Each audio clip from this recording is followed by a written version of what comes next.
Siang hari ini, saya perkenalkan terlebih dahulu, saya Nurul Hudaningsih, selaku moderator pada Zoom meeting atau webinar siang hari ini, di mana saat ini saya adalah dosen di program studi Teknik Industri UTS. Salam kenal kepada seluruh peserta, dan tugas saya hari ini adalah memandu diskusi dan memperkenalkan terlebih dahulu para pemateri kita. Jadi diskusi kita cukup panjang hari ini karena ada 2 sesi pemateri, dan ini adalah pemateri-pemateri hebat yang sudah biasa dan sudah familiar dengan riset-riset dan praktis di dunia supply chain management, di mana pemateri pertama kita adalah Bapak Ana Agung Ngurah Perwira Reddy. Beliau adalah dosen dari Teknik Industri Bina Nusantara. Selamat siang, Pak. Saya manggilnya apa, Pak, ini, Pak? Pak Agung mungkin ya? Wira, Oh, boleh, Pak Wira, Reddy, baik. boleh. Selamat siang, Pak Wira. Salam kenal. Ya, selamat siang, Mbak Nurul. Salam kenal juga. Baik. Saya bacakan CV beliau. Pak Wira lahir tahun 1988 di Tangerang, Banten. Beliau mengenyam pendidikan S1, yaitu Sarjana Komunikasi, alumni Institut Teknologi 10 November Surabaya. Kita satu alma mater, Pak. Baik. Terus beliau melanjutkan S2 beliau di NTUST, Pak ya, di Taiwan, di Industrial Management, dan dilanjutkan dengan program Doctor of Philosophy atau PhD beliau di kampus yang sama, di NTUST, dan selesai pada tahun 2017 yang lalu. Nah, beliau memiliki pengalaman kerja. Untuk saat ini, beliau menjadi dosen di Teknik Industri Bina Nusantara University. Terus, beliau juga seorang co-founder Mangsi Grill and Coffee. Ternyata beliau juga pebisnis selain sebagai dosen, dan beliau juga periset, ya, banyak sekali pengalaman riset beliau dan publikasi beliau baik di jurnal nasional maupun internasional. Nah, untuk diskusi kita siang hari ini, Pak Wira akan menyampaikan materi tentang model matematis untuk optimasi rantai pasok. Sebelum dimulai, Pak Wira, mungkin saya juga perlu menyampaikan, jadi setelah nanti penyampaian materi oleh Pak Wira, nanti akan dipersilahkan kepada teman-teman peserta untuk menyampaikan pertanyaan atau mungkin ada statement, silahkan disampaikan di kolom chat untuk mengefektifkan diskusi kita siang hari ini. Terus setelah diskusi akan dilanjutkan dengan penyampaian materi oleh pemateri kedua kita, yaitu Ibu Eki Ruskartina. Bisa saya bacakan ya MC-nya sekarang sekalian ya, biar. Baik, untuk pemateri kedua, beliau yang akan mengisi diskusi kita siang hari ini adalah Bu Eki Ruskartina. Beliau saat ini adalah dosen di Teknik Industri UTS, di mana beliau lulusan dari S1 dari STTN, Sekolah Tinggi Teknologi Nuklir, Badan Tenaga Nuklir Nasional. Terus dilanjutkan dengan S2, ini beliau double degree di Industrial Engineering atau Teknik Industri, Institut Teknologi 10 November, dan sama kampusnya dengan Pak Wira tadi, sebagian masa studi S2-nya dihabiskan di NTUST. Tidak berbeda dengan pemateri yang pertama tadi, Bu Eki juga banyak sekali pengalaman workshop, riset juga tentang supply chain management, terutama terkait penggunaan metode heuristik di supply chain management. Baik, itu pengantar dari saya tentang pemateri kita siang hari ini. Jadi kami persilahkan kepada Pak Wira selaku pemateri pertama untuk menyampaikan materi kita tentang model matematis untuk optimasi rantai pasok. Jadi perkiraan waktunya sekitar 30 menit Pak Wira dari saat ini, dan dipersilahkan kepada Pak Wira untuk menyampaikan materi. Baik, terima kasih Mbak Nurul. Saya izin share screen dulu ya, Baik. biar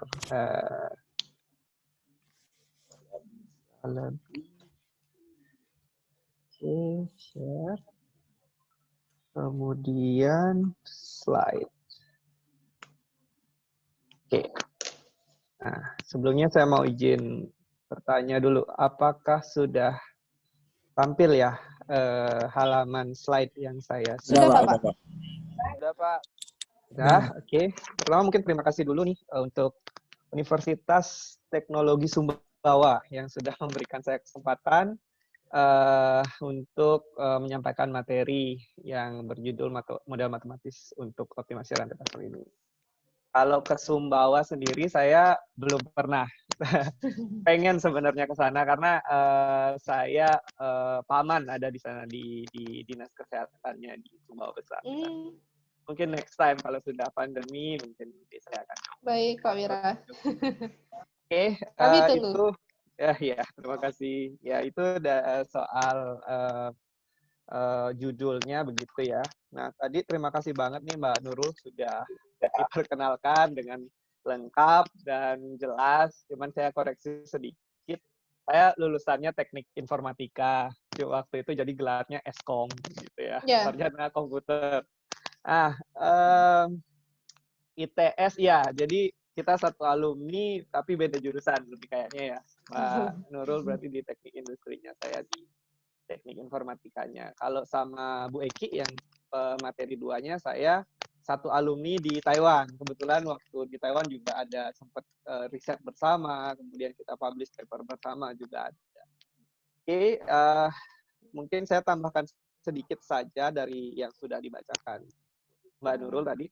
Terkait supply chain, memang saya belakangan ini setelah lulus dari Taiwan, kemudian menjadi research fellow di Australia sebentar. Ketika pulang ke Indonesia, saya melihat bidang supply chain ini cukup menarik begitu ya. Sampai saya belajar lebih dalam dan saya mengambil sertifikasi supply chain dari lembaga internasional di Amerika, namanya ICEA. Jadi saya sudah certified supply chain analyst per 2019.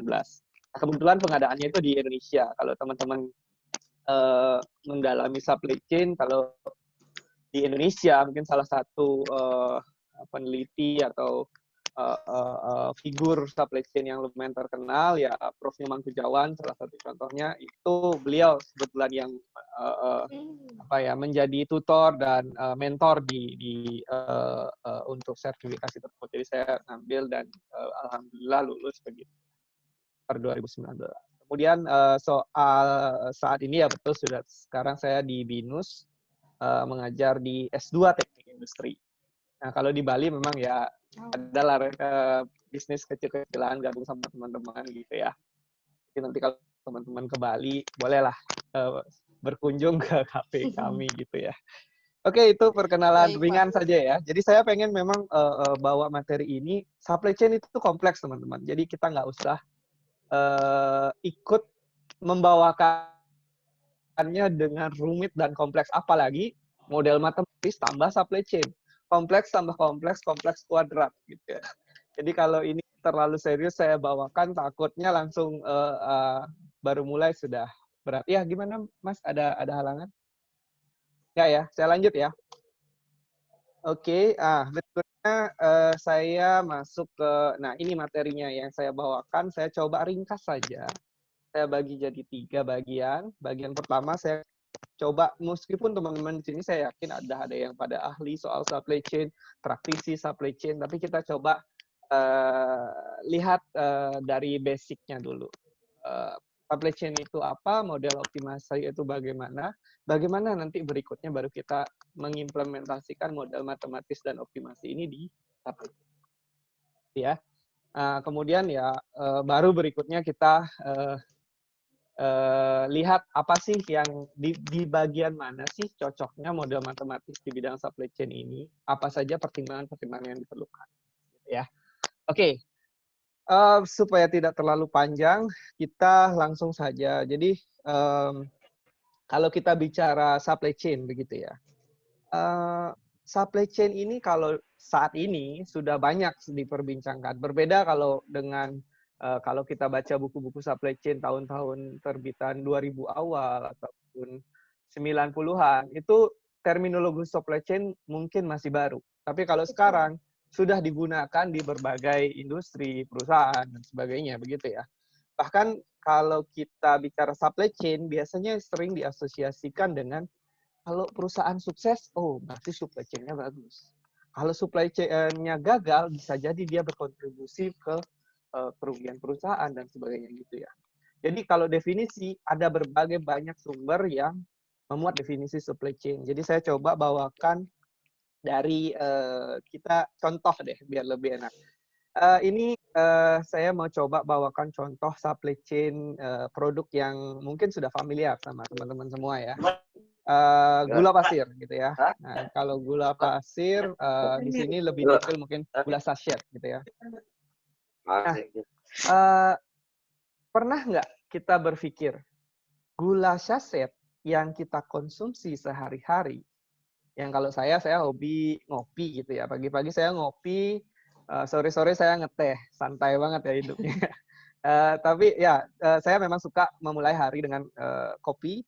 Kemudian kalau udah stres siang gitu saya slow down sedikit, ngeteh baru lanjut kerja lagi supaya ritme kerja tetap terjaga. Tapi pernah nggak kepikiran gula sachet? Saya nggak suka kopi pahit, saya sukanya yang ada manisnya. Kalau ada susunya juga lebih enak gitu. Kalau kita gula sachet yang kita pakai buat bikin kopi dan teh tersebut, datangnya dari mana? Proses-proses apa yang sudah dia alami gitu ya, yang dia jalankan. Nah, di sini coba saya ilustrasikan secara sederhana. Tentu realnya mungkin bukan seperti ini, tapi ilustrasinya gitu ya. Kita itu bisa dikategorikan sebagai orang yang mengkonsumsi, kalau dalam supply chain itu istilahnya sebagai konsumen atau customer atau bagian hilir dari supply chain. Kemudian customer ini kalau dalam ilmu supply chain management itu merupakan bagian yang kita tidak bisa pisahkan dari rantai pasok. Karena tujuan memanage rantai pasok salah satunya adalah memenuhi permintaan customer secara efektif dan efisien gitu ya.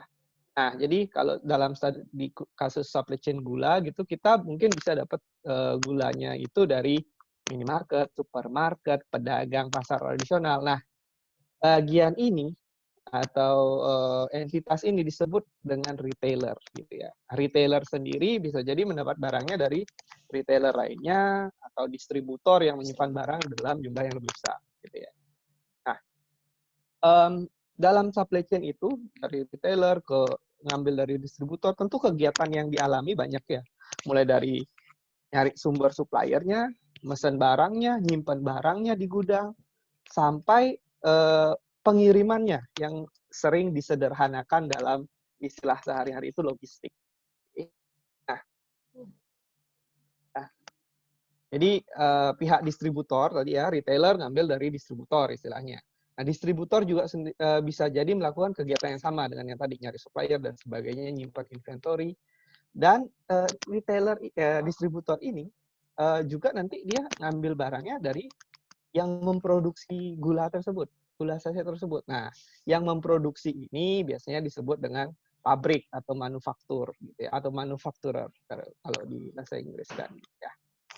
Nah, berikutnya manufakturer ini bisa jadi juga dia perlu kan untuk memproduksi barang-barang tersebut, dia membutuhkan bahan baku, gitu ya. Nah, sumber-sumber bahan baku ini yang untuk digunakan untuk produksi ini sering disebut dengan supplier. Jadi kalau dari contoh studi kasus gula itu sendiri saja, kita sudah lihat bahwa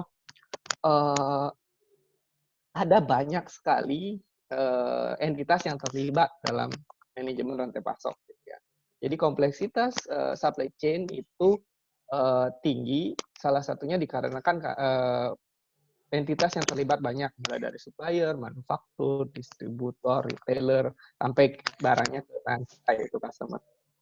Kemudian juga hal yang di manage oleh masing-masing entitas tersebut ada 3. Kalau di buku supply chain itu biasanya dikategorikan menjadi 3 aliran utama, aliran produk atau jasa, ini yang kita hasilkan. Ya. Kemudian ada aliran uang dan aliran informasi. Ini 3 aliran utama dalam supply chain. Untuk dia bisa menjadi supply chain yang efektif dan efisien, kita harus mampu mengambil keputusan-keputusan yang terkait dengan hal-hal seperti fasilitas mau ditaruh di mana, transportasinya mau menggunakan mode apa, bagaimana pemilihan inventory policy-nya, bagaimana sistem informasi yang digunakan, dan supplier yang dipakai itu mau dari mana, dan penetapan harganya seperti apa. Jadi sangat kompleks gitu ya. Nah, jadi kalau dari paparan tadi, nah berikutnya coba saya ambil satu definisi supply chain gitu ya.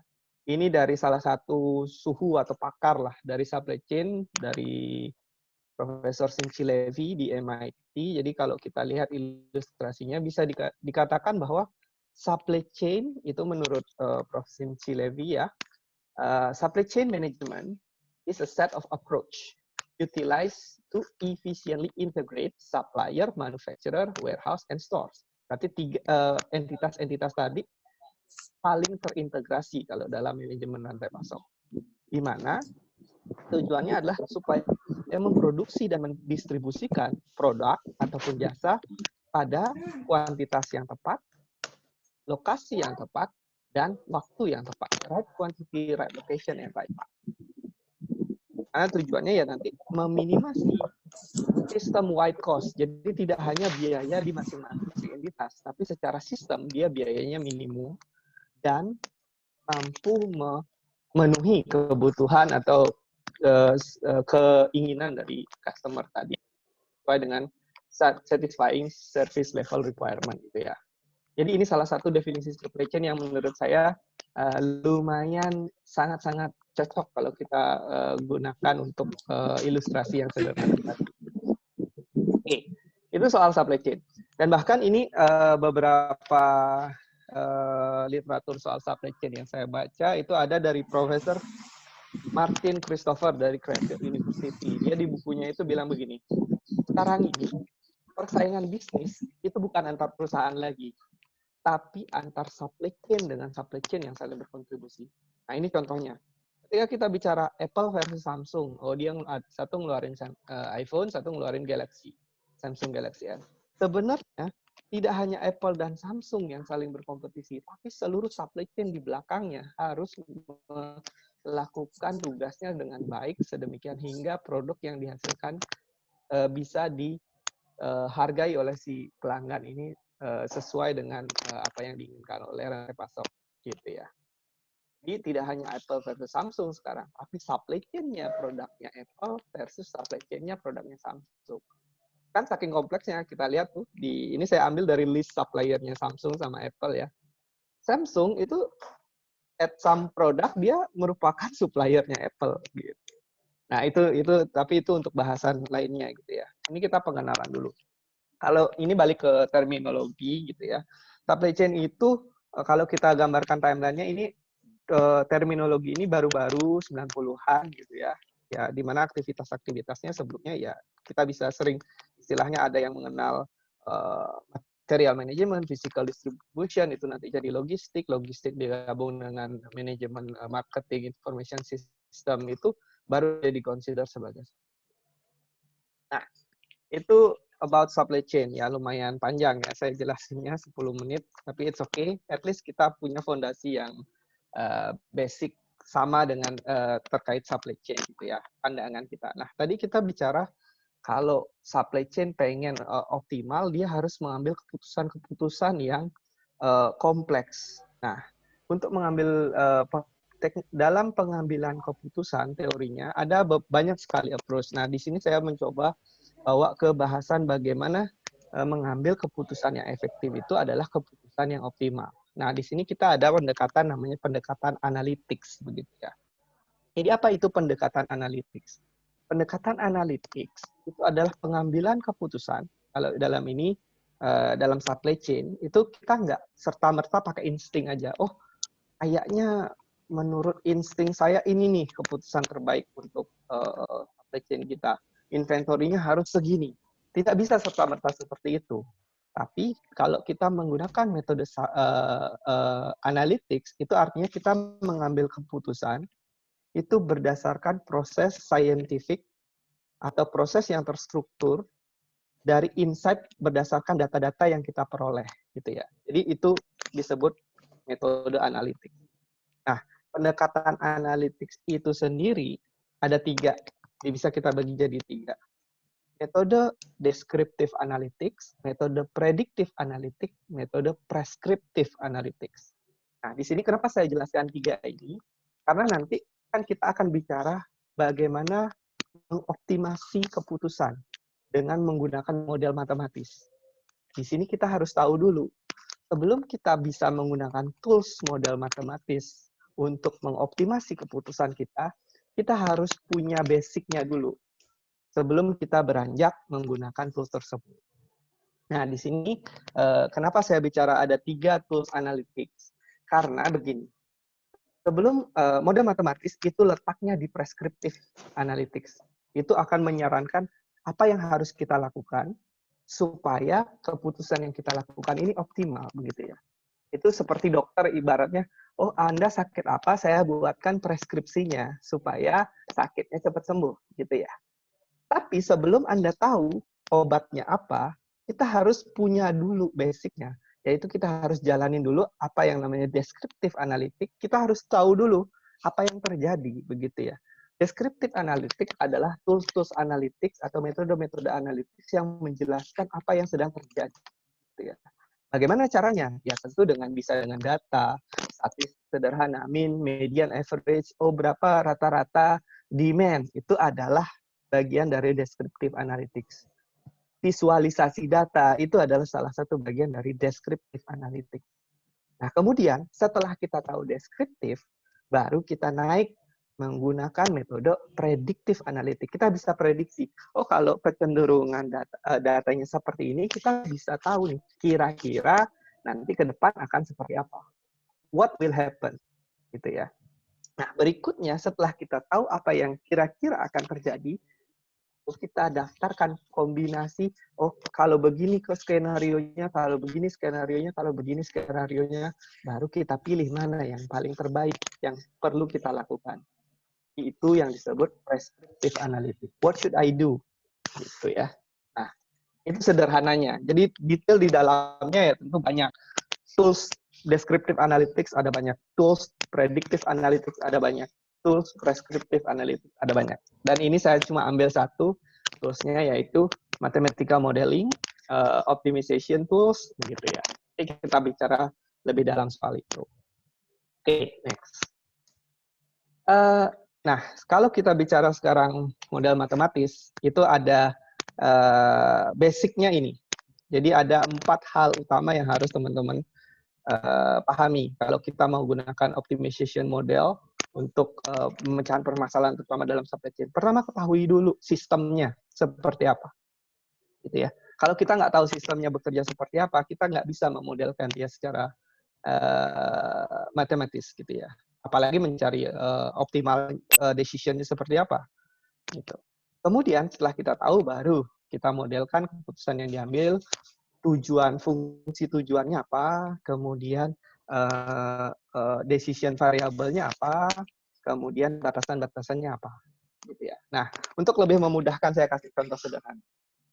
Oke, ini sebelum kita masuk ya, habis ini kita akan masuk supply chain model matematis di supply chain. Tapi sebelum sana, kita bahas ini dulu deh, yang ringan dulu ke kehidupan sehari-hari. Mungkin teman-teman ya beberapa kalau pasti pernah lah ataupun punya teman ataupun kolega gitu pengen beli komputer. Nah, pengen beli komputer. Kalau dulu waktu saya kuliah dulu satu terutama itu saya hobi apa namanya kalau teman mau beli komputer saya akan ikut nimbrung karena saya hobi untuk milih-milihin. Oh, kamu punya budget berapa? Kamu punya budget sekian, kamu maunya keperluannya apa? Kayaknya ini konfigurasi yang the best deh buat kamu. Ya. Nah, jadi kita ambil contoh merakit komputer gaming. Ya, ini tricky. Udah lebih ke detail lagi ya. Merakit komputer iya perlu optimasi, merakit komputer gaming itu perlu apa namanya pengetahuan lagi. Pertama kita harus tahu dulu sistemnya, gitu ya. Tadi ya nomor satu pahami dulu sistem apa yang kita mau optimasi, gitu ya. Kalau komputer gaming biasanya kalau budgetnya unlimited, budget sultan gitu ya, ya gampang gitu kan. Apa pilih aja yang paling mahal, paling high configuration gitu ya. Udah jadi gitu. Tapi biasanya ya namanya mahasiswa biasanya budgetnya minim tapi pengen spek rata kanan. Nah, itu kalau gamers paham maksudnya spek rata kanan itu gimana.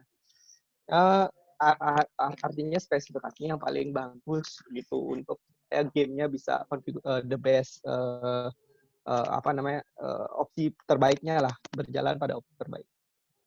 Nah, biasanya kita harus tanya dulu budgetnya berapa. Oke, misalkan contoh ya kita mau budget yang kurang dari 20 juta deh gitu ya.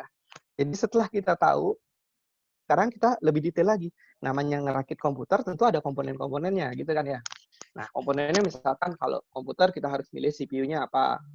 Kalau untuk gaming kamu mau game yang seperti apa? Kalau game-game cuma Tetris gitu ya nggak usah yang susah-susah gitu ya. Saya gamer tapi main sweeper Pak. Ya nggak perlu 20 juta gitu ya. Tapi misalkan nih kalau teman-teman tahu logo tadi itu game PUBG ya kalau nggak salah ya. Ya. Kemudian kalau misalkan teman-teman mau kan ada speknya. Ada CPU, ada RAM, ada graphic card, ada motherboard, ada casingnya mau dipilih yang mana ya biar RGB style gitu. Storage unitnya mau berapa mau SSD apa hard disk gitu, monitor gaming juga perlu spek tertentu gitu kan, headsetnya mau pakai apa. Nah, ini pilihan-pilihan ini kita bisa modelkan dalam matematis. Nah, ini kita sebut decision variable gitu ya. Kemudian baru berikutnya kita akan lebih detail lagi, mau dia budget minimum sesuai dengan spek yang kita inginkan atau kita memaksimasi budget supaya budgetnya kepakai semua. Ini biasanya kalau mahasiswa, teman-teman yang dikasih sama orang tuanya gitu ya. Ini 20 juta, kamu boleh beli komputer. Pasti dipas-pasin ke angka 20 jutanya. Bukan ke seminimal mungkin untuk spesifikasi yang diperlukan. Gitu ya. Maksimasi budget, itu ada juga. Jadi tergantung nih, itu namanya fungsi objektif. Jadi opsi apa akan menghasilkan budget berapa gitu ya. Jadi ada minimasi, ada maksimasi. Nah, kemudian baru batasan-batasannya kita harus perhatikan. Misalkan, oke, tadi ya, nggak bisa dong kita beli CPU doang tanpa beli RAM, tanpa beli hard disk kan nggak bisa. Jadi misalkan setiap item tadi harus dipilih salah satu. Ya, kemudian kita pengen, namanya main game, gamer, minimal 8 GB lah RAM-nya. Jadi kita harus konfigurasi RAM, nggak boleh kurang dari sampai dengan 8 GB. Gitu ya. Kemudian storage kalau game-game sekarang nggak bisa cuma 128 GB, minimal 256 itu pun sudah apa namanya kita nggak bisa install apa lagi selain gamenya gitu ya. Udah storage minimal 256 gitu ya. Monitor ya biar enak 24 inch lah gitu. Kemudian tentu budget maksimum 20 juta. Ini sederhana ya, kita belum mikirin konfigurasi apakah VGA ini cocok sama apa namanya harus pakai RAM ini, apakah ya motherboard ini dan sebagainya. Ini kita sederhana aja dulu. Contoh begitu. Nah, sekarang proses berikutnya apa? Ya udah, kita coba selesaikan model matematis tadi. Nah, tentu ya nggak kita selesaikan secara manual ya, nggak kita hitung secara manual pakai kertas buram ora-ora gitu, nggak. Kita biasanya memanfaatkan software gitu ya. Begitupun nanti di permasalahan rantai pasok kita untuk menyelesaikan permasalahan matematis itu biasanya yang model yang kita sudah punya kita bisa pakai software sehingga perhitungannya kita nggak terlalu sulit gitu. Jadi kita bisa modelkan istilahnya ini mathematical programming software. Nah, coba kita lihat dulu hasilnya. Ini ilustrasi aja ya. Wah, dengan solver ini ya keluarlah akhirnya ini misalkan maksimasi budget gitu ya. Nah, ini komputernya, speknya. Nah, kira-kira seperti itu model matematis itu bekerjanya seperti itu. Nah, ini silakan teman-teman yang udah mau beli di Tokopedia bisa cek linknya. Enggak, ini saya bercanda. Ini memang contoh saja.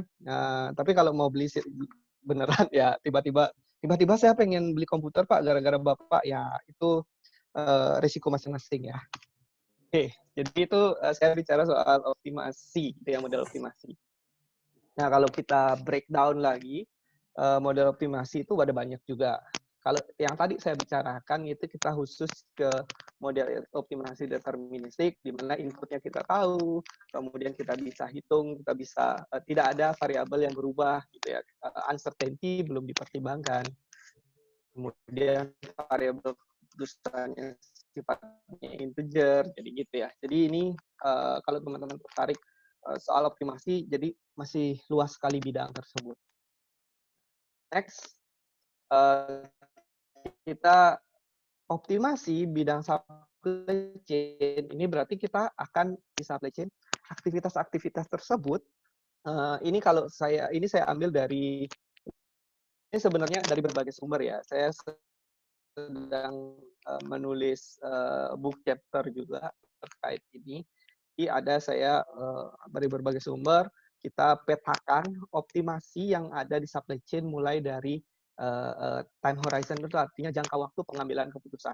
Kalau namanya keputusan itu ada keputusan strategis, keputusan taktis, keputusan operasional. Keputusan strategis artinya keputusan yang impact-nya nanti jangka panjang.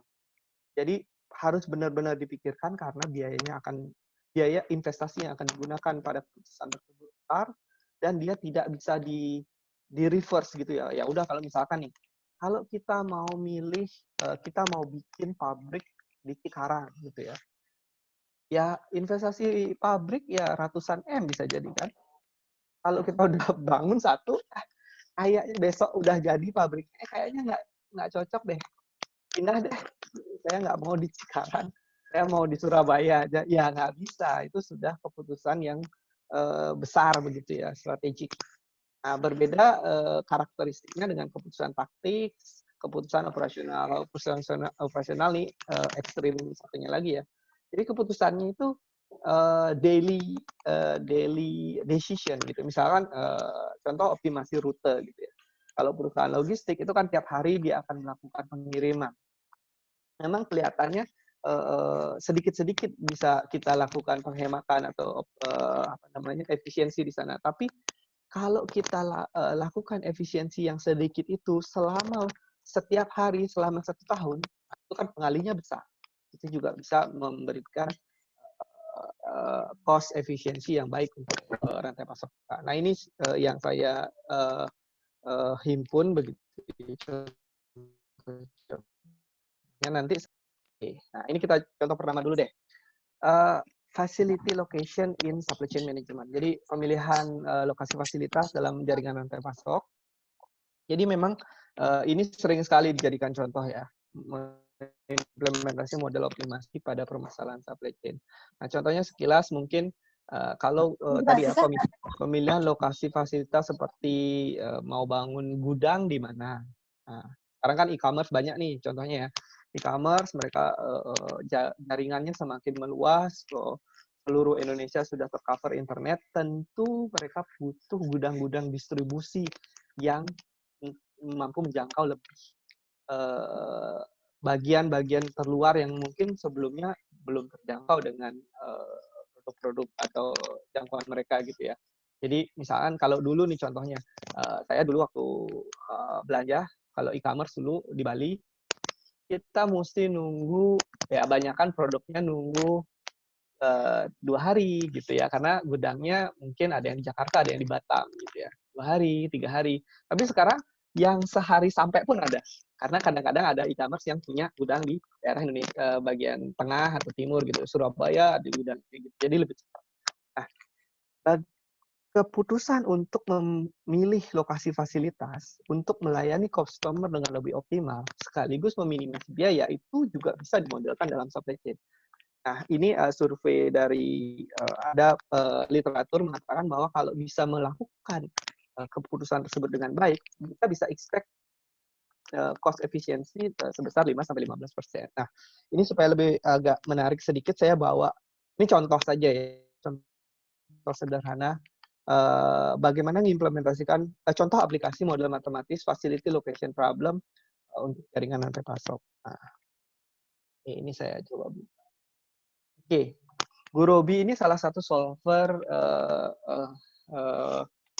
mathematical programming solver yang teman-teman nanti saya akan jelaskan contoh-contoh mathematical programming solver lainnya. Oke, tapi di sini kita lihat sudah kelihatan belum ya? Kalau boleh saya tanya Mbak Nurul atau yang lainnya. Sekarang saya sedang menampilkan peta ini. Tebak ini di mana kira-kira? Manchester. Ada yang tahu? Manchester United, Liverpool. Ada yang fansnya ini? Saya tahu ya. Ini daerah UK ya. Oke. Di sini titik-titik yang abu-abu, mungkin ada yang sedikit buram di tempat teman-teman. Abu-abu nih kita ilustrasikan sebagai titik demand atau titik klien atau permintaan customer gitu ya. Nah, sekarang kita disuruh misalkan, oke, kalau kita mau bangun pabrik atau ya gudang lah tadi ya, gudang untuk melayani seluruh customer ini dengan biaya yang minimum, tapi semua harus terlayani gitu ya. Sekarang kita misalkan, saya punya contoh ya, ini biaya per gudangnya adalah 2,5 million pounds. Saya nggak tahu kali berapa itu, 18.000 kalau nggak salah. Oke, ini misalkan contoh titik-titik Oren ini adalah lokasi calon gudang yang kita bisa pilih gitu ya. Nah, tentu kalau kita mau hemat, kalau kita banyak duit ya semua aja buka nggak apa-apa, tapi kan tidak efisien. Biaya pembukaan satu gudang adalah 2,5 miliar pound sterling lagi, bukan rupiah.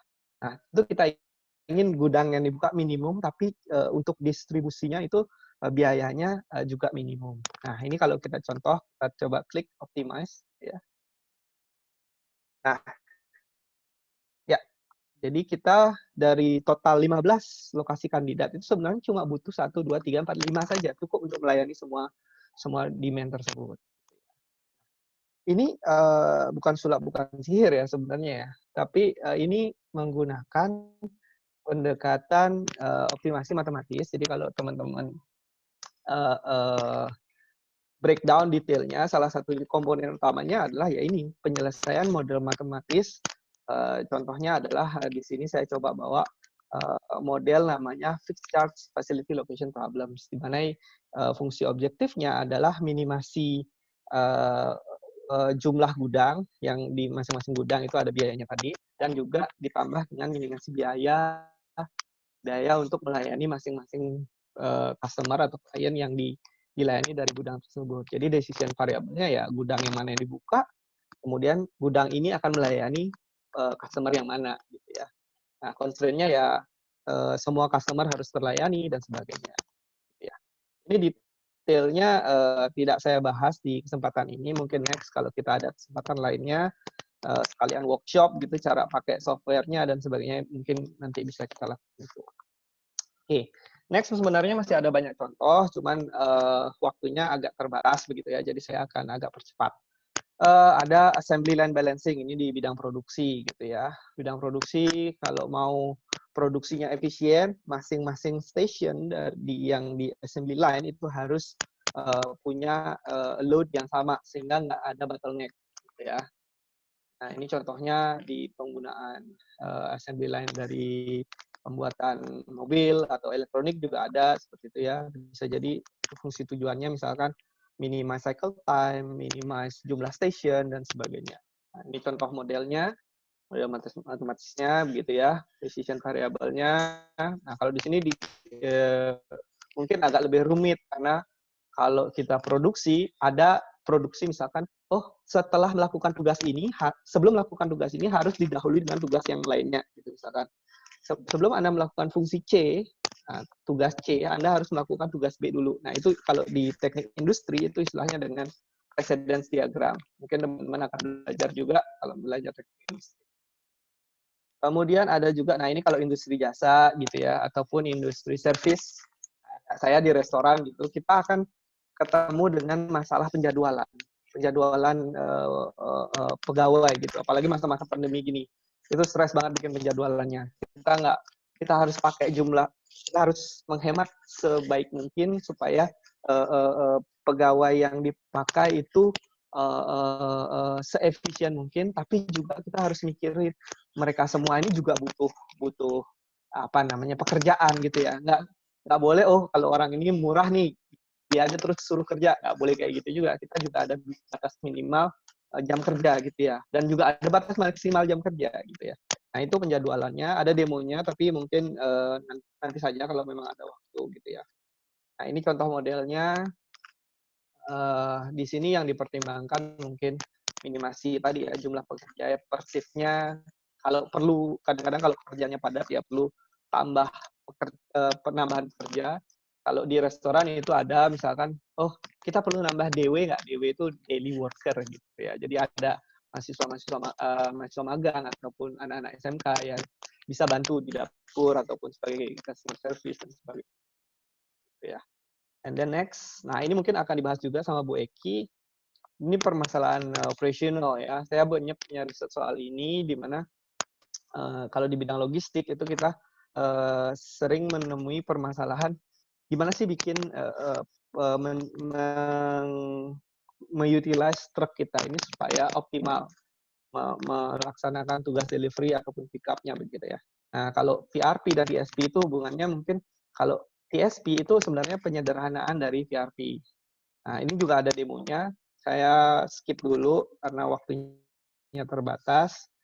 Mungkin next modelnya, ini modelnya minimasi biaya transportasi, di mana nanti mungkin ilustrasinya ada di Bu Eki saja. Di mana intinya sih kita mengambil keputusan supaya bikin rute transportasi itu minim. Nah, ini contoh penggunaan. Kalau tadi ya, kalau teman-teman tidak peduli grafisnya, grafis yang routing facility location problem tadi, solver tadi kita bisa gunakan dengan sederhana dengan teknik matematika programming itu seperti ini. Ini adalah contoh penggunaan salah satu mathematical solver di yang penyelesaian model tadi, gitu ya. Oke, nah ini Ample nama solvernya, mathematical programming software-nya Ample. Kalau saya biasanya pakainya solvernya yang tadi Gurobi tadi ya. Nah, sebenarnya ada banyak opsi untuk software yang kita bisa gunakan untuk math model solver itu. Di sini saya coba list dari berdasarkan ada literatur dan pengalaman juga. Jadi ada yang gratis, ada yang free, open source kadang-kadang. Ada yang proprietary, ini artinya ya kita kalau mau pakai mungkin kita perlu keluar dana lah sedikit untuk biayanya. Misalkan Excel sendiri yang teman-teman, kan Excel berbayar ya sebenarnya. Kalau teman-teman pakai itu ada tool solvernya untuk mathematical programming itu ada. Itu MATLAB ataupun Lindo ataupun Lingo itu mungkin di Indonesia banyak yang menggunakan ini. Kalau saya kemarin di luar itu di Australia dan di Taiwan itu kita pakainya Ample. Kemudian ada teman di Jepang pakainya GAMS. Kemudian kalau di Gurobi dan Ciplex ini solvernya ya, softwarenya Ample dan GAMS ini. Tapi Gurobi dan Ciplex ini juga provide apa namanya? Dia saya masukkan ke bagian akademik ini karena gini, kalau kita gunakan untuk business use, mereka akan nge-charge kita. Tapi kalau kita pakai untuk kebutuhan akademik, untuk riset, untuk pengajaran, itu mereka ada tools, program khususnya. Saya sendiri pakai, kalau teman-teman mau, saya bisa share untuk academic version dari Ample dan Gurobi-nya. Saya bisa, kalau memang ada yang memerlukan. Oke, itu terakhir mungkin ini ya. Math programming, math model bukan solusi untuk semua permasalahan ECM. Jadi teman-teman harus paham dulu permasalahannya, baru kita pertimbangkan apakah cocok untuk diselesaikan menggunakan model optimasi matematis atau matematika program. Nah, ini saya coba list apa sih kelebihan kekurangan net programming untuk pemecahan atau pencarian solusi dari suatu permasalahan. Jadi pertama, kalau kita pakai net programming itu mungkin kita bisa ketemu insight yang sebelumnya belum pernah dipertimbangkan sama pengambil keputusan. Karena kan yang namanya perusahaan gitu, kalau dia tidak tahu teknik ini ya mereka biasanya pakai insting atau pakai oke, sebelumnya begini loh solusinya. Gitu ya. Itu yang sering terjadi. Nah, jadi kalau kita coba tawarkan ini, bisa jadi kita akan menemukan, oh sebenarnya ada opsi yang mungkin lebih baik daripada apa yang sudah kita lakukan selama ini. Nah, di situ akan muncul peluang penghematan biaya. Nah, gitu ya. Itu poin sekali yang saya sering temui. Kemudian yang kedua adalah programming atau model matematis ini dia tools yang cukup powerful karena dia bisa menjamin kita mendapatkan solusi optimal. Atau sering dikenal dengan teknik pemecahan solusi metode eksak, gitu ya. Sering dikenal sebagai metode eksak matematika programming. Nah, kemudian dia juga bisa ditandemkan dengan teknologi yang lagi tren, misalkan saat ini kita kenal ada nama data mining, artificial intelligence. Tadi ya, kan ini di level preskriptif. Jadi kita bisa matematika programming, matematika model dan optimasi ini mencari apa sih keputusan terbaik gitu ya. Tapi sebelum kita tahu apa keputusan terbaik, kita kan harus disupport dengan data-data yang akurat, kemudian prediksi yang akurat, kemudian klasifikasi ataupun kita harus tahu dulu permasalahannya seperti apa. Nah, ini bisa pakai tools-tools seperti forecasting model, kemudian model klasifikasi, model clustering dari data mining, ataupun pakai metode artificial intelligence untuk memprovide prediksi-prediksi yang dari pola-pola data yang ada begitu ya. Nah, tapi ini kekurangan sekaligus mungkin saya bisa bilang consideration ya sebelum pakai matematika programming. Ketika kita mau pakai ini, biasanya kalau di perusahaan kok kalau dia memang powerful kok saya jarang ya lihat dia pakai di perusahaan. Biasanya kalau di implementasinya di praktek, itu biasanya mereka sudah di-wrap dalam sebuah tools atau software. Jadi kita nggak pernah lihat dalamnya seperti apa. Atau memang perusahaan tersebut belum menggunakan karena seperti yang teman-teman lihat tadi, skill atau sumber daya manusia untuk menggunakan tools ini itu terbatas. Jadi nggak semua itu paham pakai tools ini gitu ya. Jadi ini adalah salah satu kesempatan buat teman-teman di teknik industri, logistik, manajemen rantai pasok, bahwa tools ini boleh dipertimbangkan untuk disarankan digunakan pada praktek permodelan di real case begitu ya. Nah, oke, dan tapi yang terakhir ini ya, permasalahan model optimasi dan matematis itu atau metode pendekatan eksak itu kadang-kadang tidak cocok untuk permasalahan yang sifatnya kompleks, uncertain begitu ya. Karena dia apalagi permasalahan yang butuh solusi cepat gitu ya. Kalau problemnya kompleks, solusinya cepat itu kadang-kadang kita nggak bisa pakai solver ini karena biasanya untuk permasalahan tipe seperti ini solvernya tidak mampu memberikan solusi yang optimal dalam waktu yang cepat. Jadi butuh pendekatan lain. Misalnya pendekatan metode aproksimasi, heuristik atau metaheuristik yang mungkin nanti akan dibahas oleh. Nah, mungkin begitu ya. Maaf ini agak lebih-lebih dikit gitu ya, mohon maaf. Tapi at least saya bisa menyampaikannya dengan tuntas. Terima kasih teman-teman dari UTS. Itu saya kembalikan ke moderator.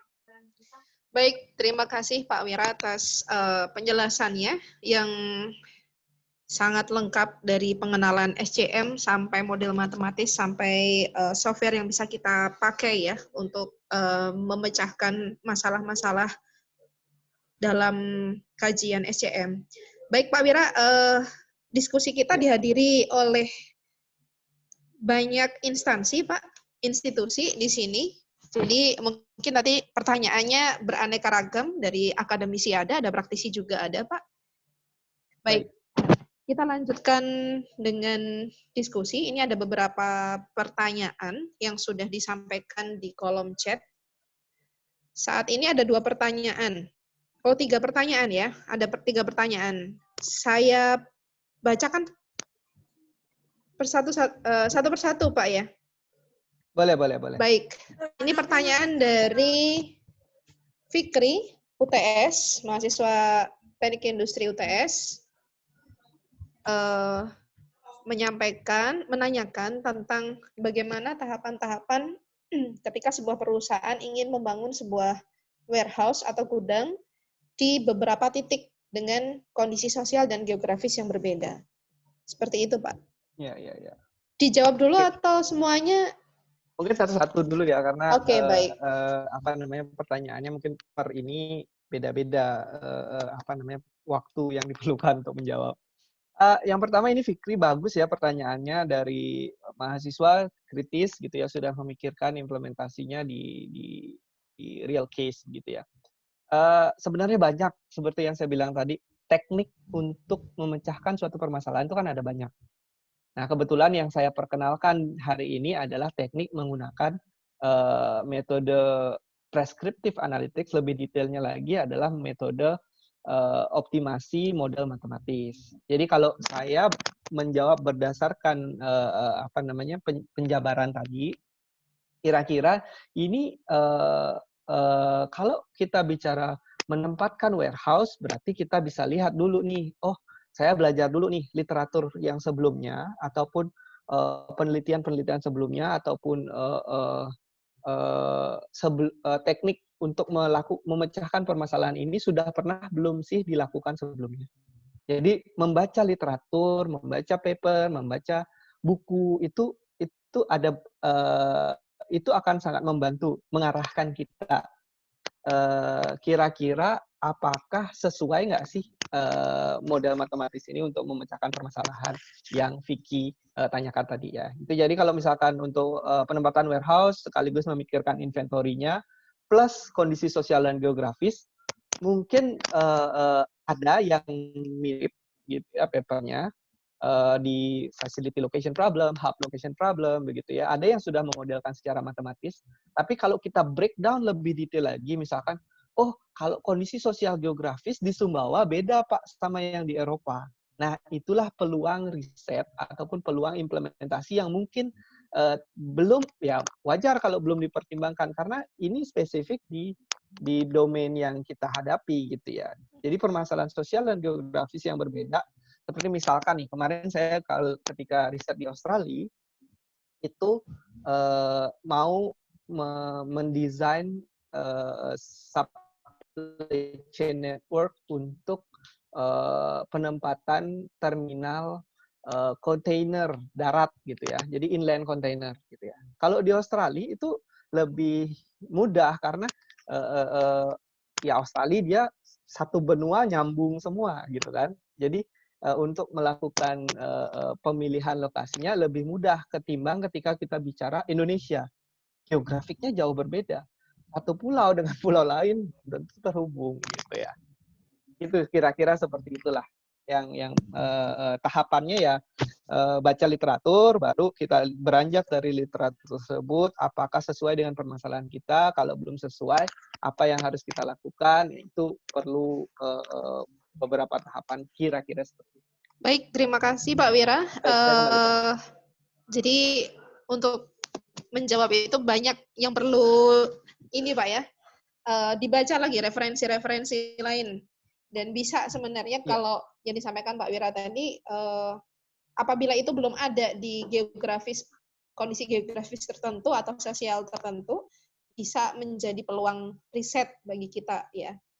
Baik, kita lanjutkan ke pertanyaan kedua dari Pak Amrus Salam. Beliau bertanya tentang model optimasi dalam supply chain, hampir sama dengan perhitungan metode linear programming integer. Apakah benar, Bapak? Oke. Kalau kembali ke penjelasan slide saya tadi, saya sempat menyampaikan bahwa model optimasi matematis itu ada banyak ya klasifikasinya. Nah, mixed integer linear programming itu adalah salah satu bagian dari model matematis yang ada dari bagian taksonomi tadi. Yang kayak pohon ada akar-akarnya tadi. Nah, ketika kita bicara model optimasi supply chain, model optimasi dalam supply chain itu kan banyak juga jenis-jenisnya.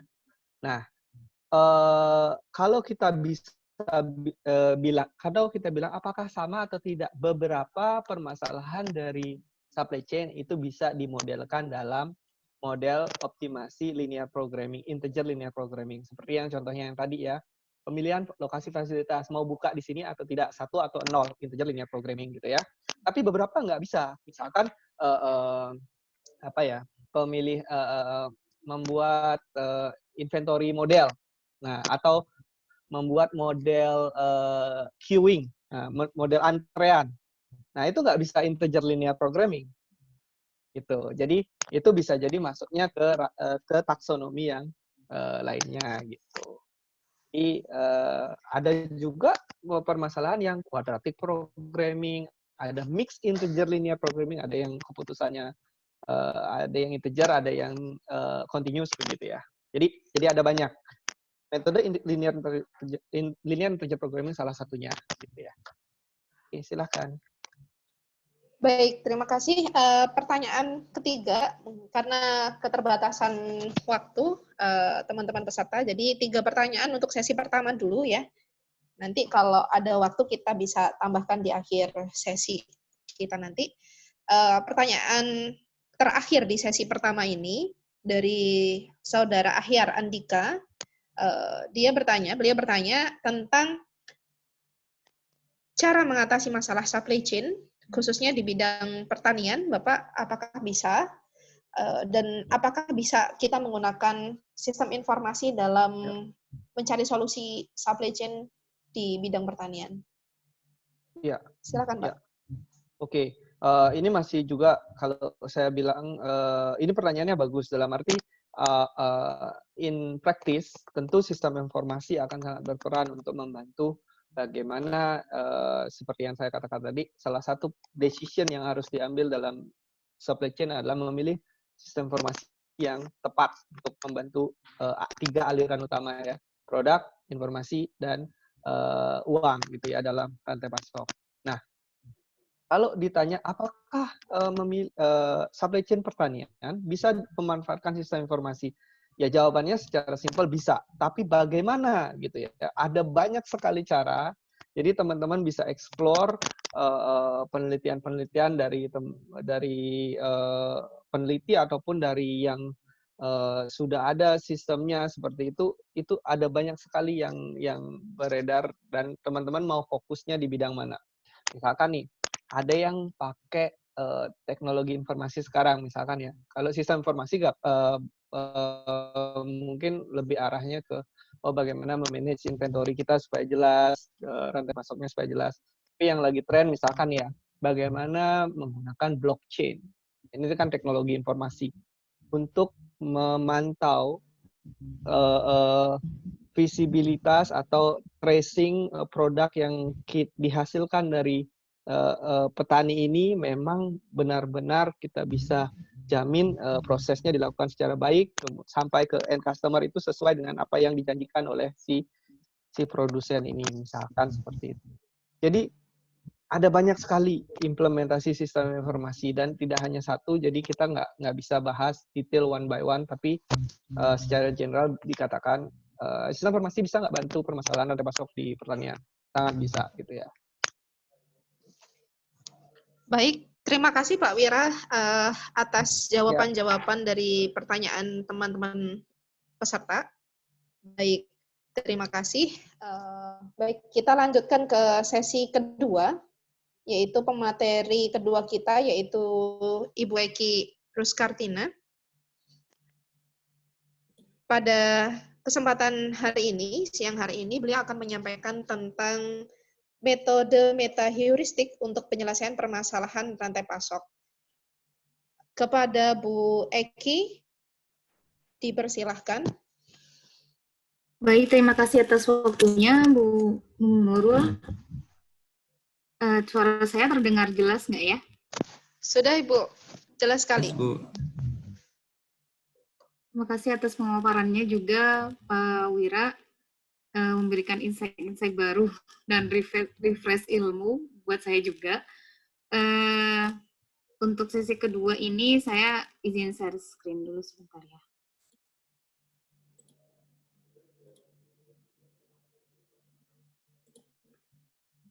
Oke, sudah terlihat? Sudah Ibu? Sudah Bu Eki? Baik.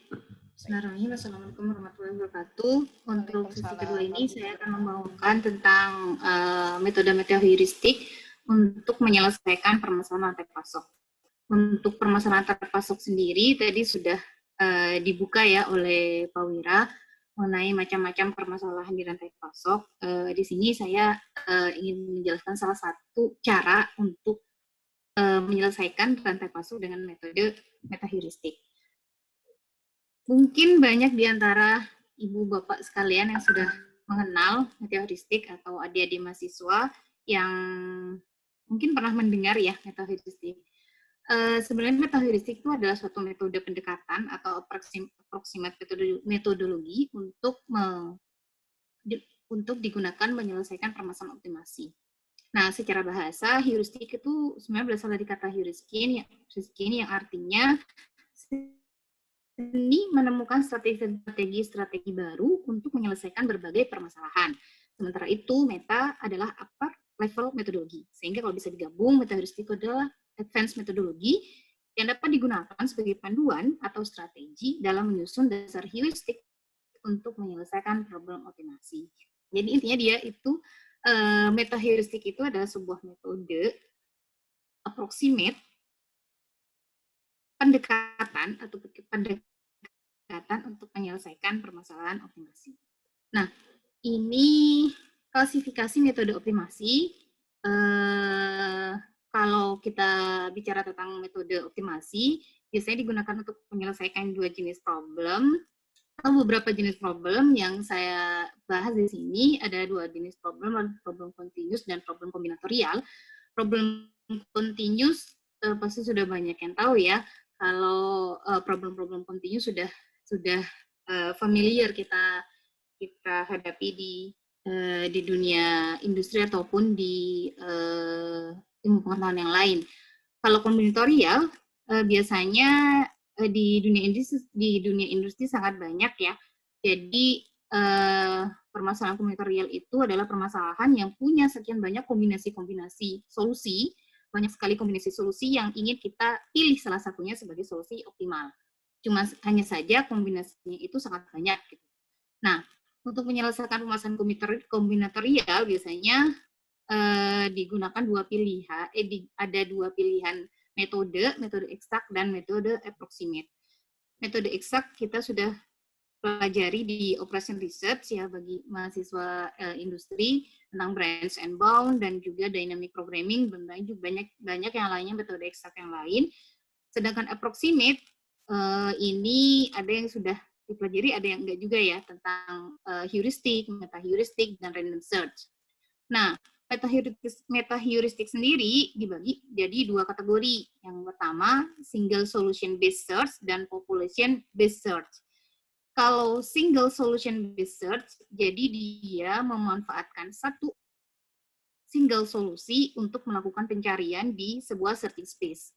Jadi kalau di optimasi itu akan ada kalau kita bicara semesta gitu searching space itu, jadi dia ada satu kandidat solusi yang melakukan pencarian dengan movement prosedur untuk mendapatkan sebuah solusi optimal. Sedangkan population based search itu berbeda dengan single solution, dia membangkitkan beberapa solusi, jadi barengan solusinya dibangkitkan banyak untuk melakukan pencarian di searching space. Jadi banyak kandidat solusinya banyak dicari bareng-bareng sehingga mendapatkan suatu solusi optimal. Nah, single solution base ini ada simulated annealing yang sudah terkenal luas ya, simulated annealing dan tabu search. Simulated annealing ini dia terinspirasi dari proses pendinginan baja yang didinginkan secara perlahan-lahan. Jadi kalau di dunia kimia atau fisika ya, ada baja yang dipanaskan dengan suhu sekian tinggi, kemudian dia didinginkan dengan annealing dengan perlahan-lahan ya, dengan penurunan suhu yang perlahan sehingga dia akan menghasilkan baja dengan struktur kristal yang bagus gitu. Nah, lawannya itu biasanya quenching. Jadi quenching itu baja didinginkan secara langsung tiba-tiba gitu, sehingga proses struktur kristalnya itu menjadi nggak jelas gitu. Jadi gampang patah, gampang rusak gitu ya. Tapi kalau penurunan suhunya bagus itu menghasilkan struktur kristal yang bagus dan bajanya tidak mudah rusak. Nah, si metaheuristik ini dia mengimitasi proses tersebut sehingga menghasilkan solusi yang optimal, di mana solusi optimal tersebut dianalogikan sebagai baja yang bagus kristalnya. Intinya seperti itu.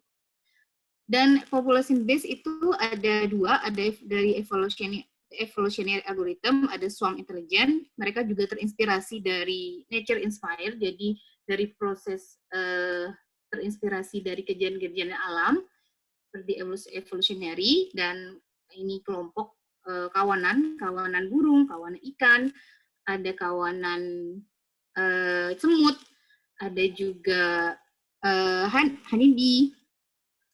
Dia terinspirasi dari kawanan-kawanan animal-animal di alam ya. Nah, perbedaan exact method dengan approximate method, kalau di exact method di sini dia selalu menggaranti optimal. Jadi dia selalu mau-provide optimal solution. Solusinya itu pasti optimal. Tapi dia nggak bisa menyelesaikan problem dengan instance yang besar. Jadi misal kalau constraint-nya itu terlalu kompleks atau problemnya itu terlalu besar, jadi dia nggak bisa, kebanyakan nggak bisa menyelesaikan itu. Dan proses komputasionalnya juga ini ya lama. Kalau approximate method, karena dia metode pendekatan, maka dia biasanya tidak bisa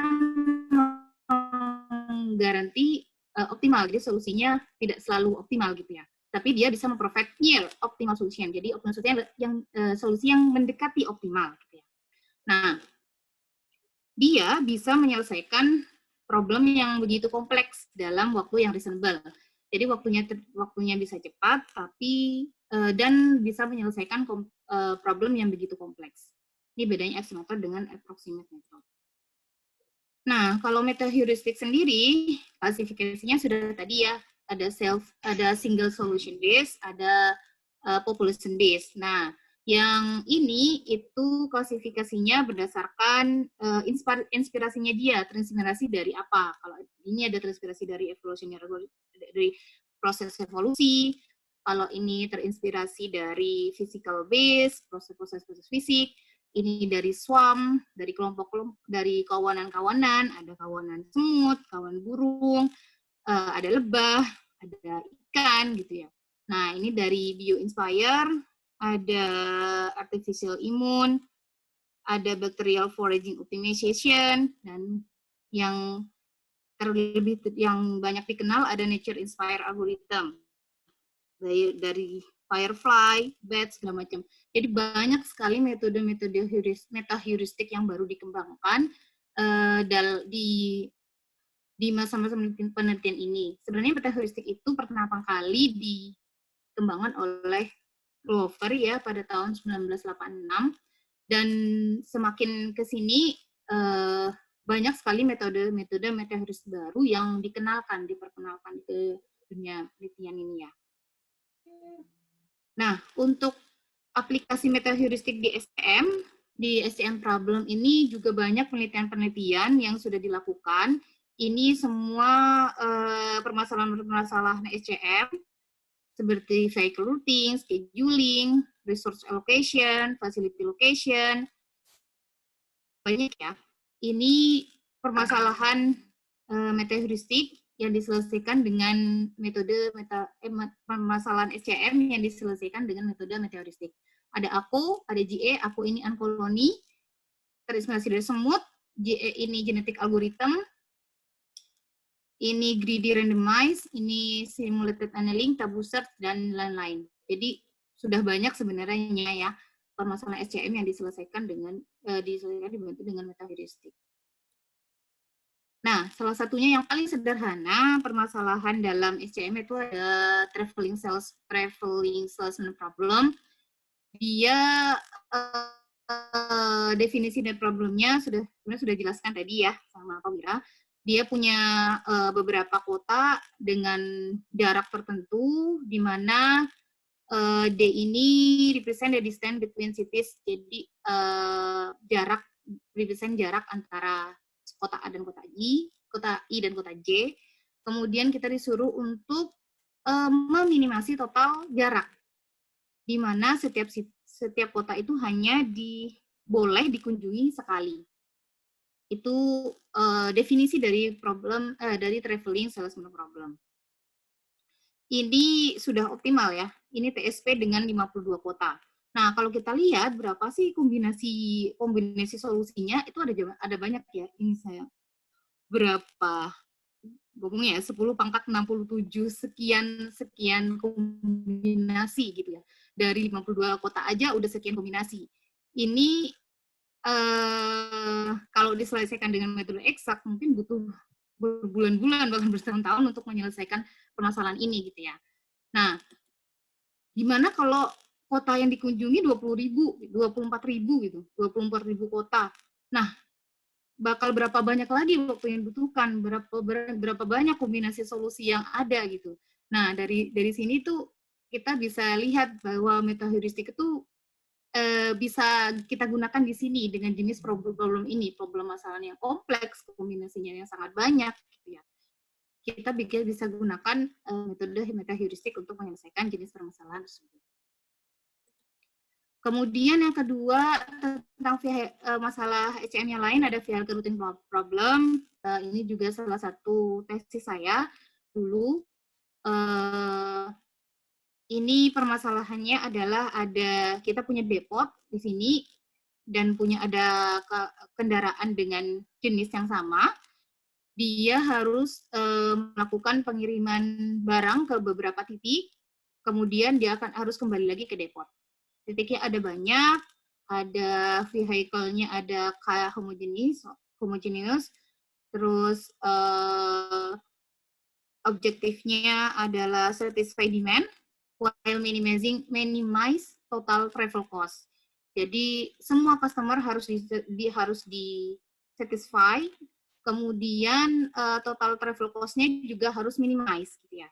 Nah, constraint-nya adalah tidak boleh melebihi kapasitas kendaraan. Jadi barang yang dibawa kendaraan itu tidak boleh kapasitasnya tidak boleh dilampaui. Dan maksimum allowable road length constraint. Jadi ada maksimum road length-nya ya untuk kendaraannya.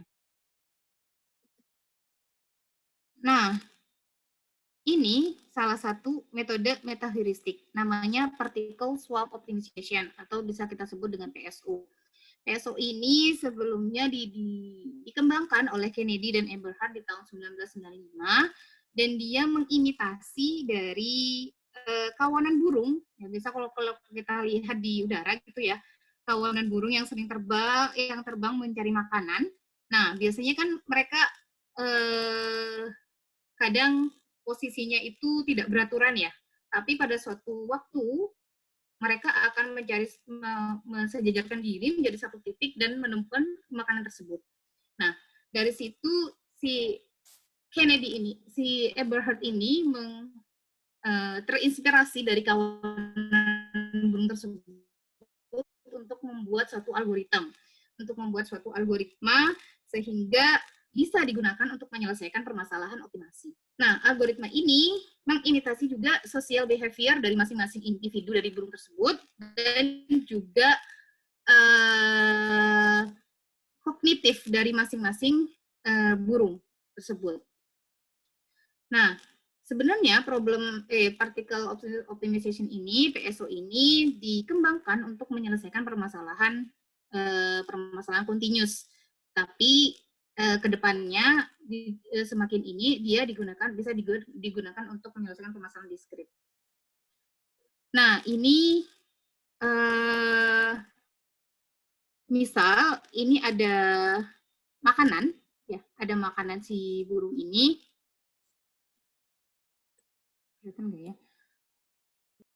Nah, ada beberapa burung, ada bird 1, bird 2, bird 3, bird 4, ada beberapa ini burung di sini. Dia sebenarnya sudah kelihatan nggak ya?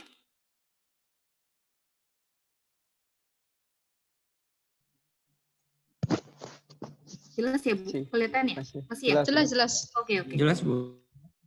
Jadi si beberapa burung ini ingin menuju satu tempat, yaitu tempat makanan di sini ya.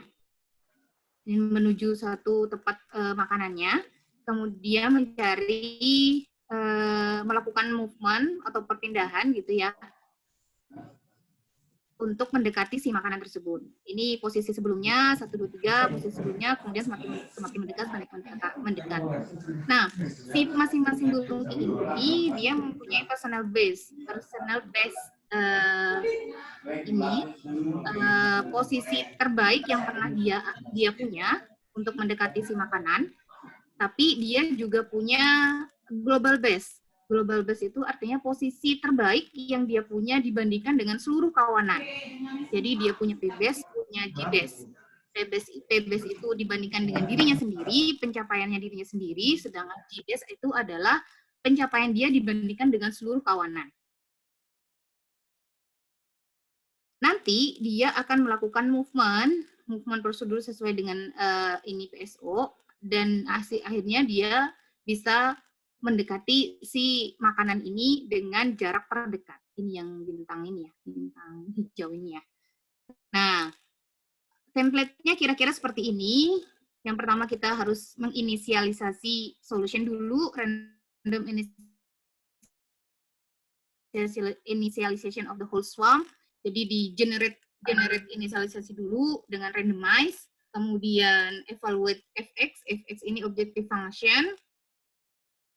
Kalau di traveling di DSP, di traveling salesman problem, fx-nya adalah minimas jarak ya, total distance. Kemudian update velocity ini adalah kecepatan si burung dengan perumusan ini. Kemudian setelah di-update velocity-nya, ada di-update juga posisinya. Jadi ketika burung itu bergerak, kecepatannya berapa, maka dia akan punya posisi baru. Ini namanya XIT ya, posisi baru, di-update posisinya. Nah, jika fx-nya lebih kecil dari f-base, maka x-nya diganti dengan p-base gitu. Dia menjadi p-base. Dibandingkan juga dengan g-base-nya. Nah, ini terus dilakukan repeating sampai stopping kriterianya tercapai. Nah, di PSO ini, PSO algorithm prosedur ini, movement prosedur ini ada yang namanya update velocity, tadi sudah dijelaskan update velocity, update kecepatannya, ada personal base, ada global base. Kalau personal base itu mendefinisikan sebuah cognitive behavior dari partikel, dia diupdate ketika partikel itu mencapai posisi baru yang fitness value-nya lebih baik dari sebelumnya. Sedangkan di global base ini posisinya itu lebih baik dari seluruh kawanan. Kemudian diupdate lokasinya, posisinya diupdate. Nah, velocity dan position ini diupdate terus sampai stopping kriteria tercapai.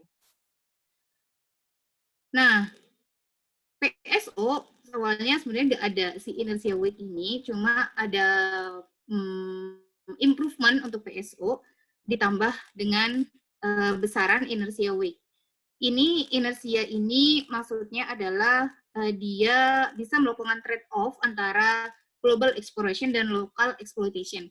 Jadi kalau kita bicara tentang metaheuristik, itu ada namanya global exploration dan ada namanya local exploitation. Jadi misal dalam suatu semesta atau suatu searching space, kita sudah melakukan pencarian di titik tertentu, di daerah tertentu, kemudian kita sudah mendapatkan lokal optima.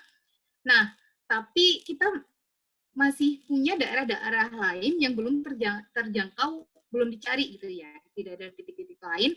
Nah, kalau kita mau meluaskan pencarian, maka global exploration harus digunakan gitu ya. Sementara kalau kita mau di situ melakukan pencarian di situ, kita sudah dapat lokal optima, tapi kita cuma melakukan pencarian di sekitar situ saja, maka dilakukan local exploitation. Nah, di meta heuristic, global exploration dan local exploitation itu harus seimbang ya. Jadi semua bagian search space itu terjangkau, dan local exploitation juga bisa lebih dijangkau gitu ya. Nah, si inersia ini bisa lakukan kedua trade-off tersebut. Nah, ini local search operator untuk metode untuk discrete problem. Ada insertion, sorry. Jadi kalau di saya kesini dulu, kalau di PSO, di TSP, solution representation-nya biasanya diurutkan dari kota 1 sampai kota 5, kemudian balik lagi dari ini solution representasinya beberapa. Nah, bisa dilakukan local search atau ditukar gitu ya, urutan dari kotanya, ada swap operator, ada inversion dibalik ya urutan kotanya, yang ini di insert gitu, untuk menghasilkan solusi-solusi baru, kandidat solusi baru yang bisa dia nantinya dia akan melakukan pencarian di search space. Nah, kemudian di define fitness value-nya atau total jarak yang ditempuh oleh salesman. Dua ini yang penting itu ada sebenarnya di meta heuristic ini, dia itu yang paling susah adalah bagaimana merepresentasikan solusi. Jadi kita punya masalah, kemudian dibuat modelnya, mau dimasukin meta heuristic untuk diselesaikan. Nah, sebelum digunakan meta heuristiknya, maka kita harus membangun sebuah solusi representation gitu, representasi dari solusi. Solusi kita tuh mau digimanakan sih sehingga bisa diselesaikan dengan meta heuristik. Nah, ini salah satu hal yang agak sulit ya, karena solusi representation itu bisa berbeda antara satu orang dengan orang lain, itu bisa beda. Cara dia membuat sebuah representasi solusi itu bisa beda. Dan juga fitness value-nya ya. Value-nya untuk setiap permasalahan harus di-define juga objective function-nya, kita mau apa. Mau nanti di fitness value-nya ini akan dibandingkan antara previously dengan yang sudah gitu ya. Nah, untuk ini saya mau MATLAB dulu, mau buka MATLAB dulu. Saya ada quote dari profesor saya dulu, Profesor Budi Santosa. Kalau mau belajar tentang meta heuristik juga ada di bukunya beliau, di metode meta heuristik, konsep dan implementasi. Ini saya ambil dari bukunya beliau.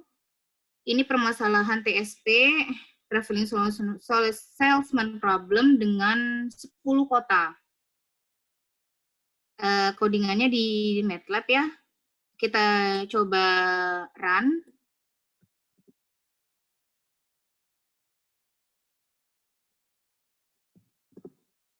Ini adalah koordinat dari 10 kota tersebut.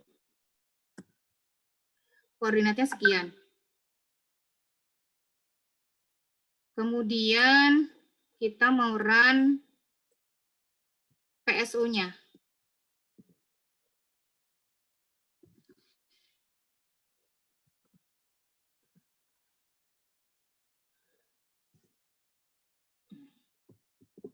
Nah, di sini ada, maaf ini 2 kali ya jadinya. Ini XY adalah koordinat dari masing-masing kota, N ini adalah jumlah partikel. Tadi ya kalau kita menggunakan PSO yang merupakan population base, dia harus memproduksi kandidat solusi gitu ya. Kandidat solusinya kita setting misal 10 burung, misal kalau dari ini 10 burung, ini maksimal iterasinya misal 100 iterasi. Nah, ketemu. Jadi ini F-min-nya itu adalah total jarak minimum Sedangkan base road-nya ini adalah urutan kota yang akan dikunjungi.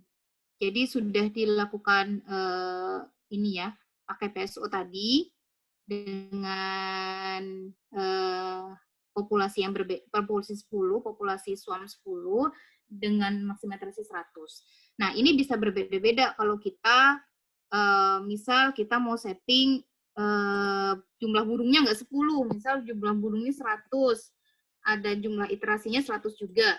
Ini akan menghasilkan satu yang berbeda lagi. Nah, urutan kotanya juga beda, total listennya juga beda.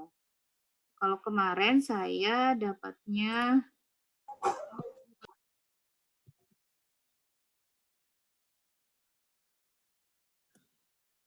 nah, kita lihat ya di sini dengan jumlah solution kandidat solusinya kita bangkitkan itu berbeda. Kalau dia berbeda akan menghasilkan FB yang berbeda juga. Maksudnya akan menghasilkan total listen yang berbeda. Ini 52 versus dengan 42. Jauh ya didapatkan minimal solusinya. Jadi kalau kalau kita main di metode heuristik gitu ya, kita melakukan parameter setting, misal kayak gitu untuk merubah-rubah si jumlah kandidat solusinya dengan jumlah iterasinya. Tapi kalau di metode heuristik yang lain selain PSO, parameter settingnya bisa berbeda ya. Gitu.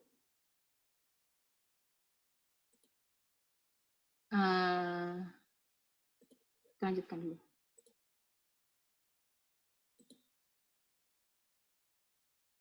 Saya sudah. Nah, ini conflicting kriteria dalam mendesain sebuah metaheuristik. Jadi yang saya cerita tadi ada intensifikasi, ada diversifikasi, ada eksplorasi untuk mencari kandidat solusi, ada intensification, ada diversification. Nah, kalau kita bicara tentang single solution dengan atau population base, kalau single solution itu lebih menuju ke intensifikasi. Jadi karena dia satu kandidat solusinya, maka dia akan mutar-mutar di situ, cari di bagian yang terdekat. Kalau ini ada VNN juga di situ di single solution. Jadi lebih ke arah intensifikasi. Kalau population, karena kandidat solusi yang kita bangkitkan banyak, maka dia lebih cenderung ke diversifikasi. Jadi dia akan meluas mencari ke banyak tempat gitu ya untuk mendapatkan si optimal solution tadi. Nah, selain itu di metaheuristik itu ada yang namanya lokal optima. Kalau kita di permasalahan optimasi itu ada yang namanya lokal optima, ada global optima. Kalau kita lihat grafik ini ada dua lokal optima dengan satu global optima ya. Nah, biasanya metode eksak itu dia itu nggak bisa keluar dari jebakan si lokal optima. Jadi kalau dia sudah ada di sini, ya udah berarti ini yang terbaik gitu. Karena dia tidak menerima solusi yang lebih buruk daripada sebelumnya gitu. Sementara di metaheuristik itu ada suatu cara untuk keluar dari jebakan si lokal optima. Jadi kalau kita dapat di titik ini, kemudian ingin mencari lagi solusi lebih baik gitu, oke, nggak apa-apa nerima worst solution nggak apa-apa untuk mendapatkan solusi yang lebih baik. Jadi kalau di kehidupan gitu ya nggak apa-apa deh kita ngalah dulu, kita mendapatkan solusi yang untuk mendapatkan sesuatu yang lebih baik gitu. Biasanya bisa gitu. Nah, di metaheuristik itu punya cara untuk itu gitu, sehingga bisa didapatkan global optimal di sini titik yang terendah. Oke, terima kasih. Mungkin ada beberapa pertanyaan, silahkan. Terima kasih. Ini referensi yang saya gunakan.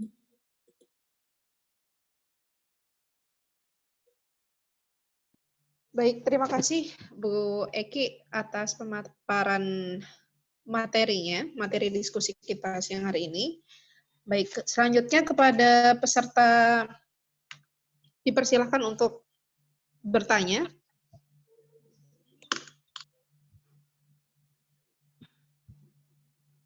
Baik, ini ada pertanyaan dari Saudara Nur Afni dari Undova, Universitas Cordova, Sumbawa Barat. Saudara Nur Afni bertanya, Bu Eki, bagaimana langkah-langkah perhitungan untuk PSO algoritma?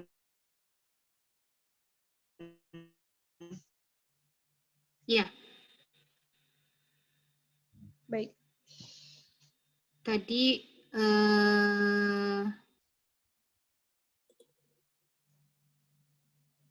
sudah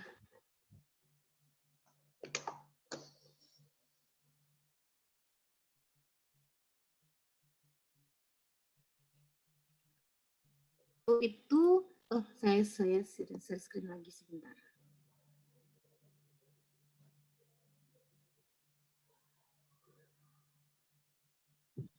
Jadi PSO itu sebenarnya cuma punya dua perumusan ya, kalau boleh dibilang perumusan, tapi sebenarnya bukan scientific function ya. Jadi dia punya punya kecepatan dan punya update posisi. Kalau proses perhitungannya tergantung dari permasalahannya sebenarnya ya.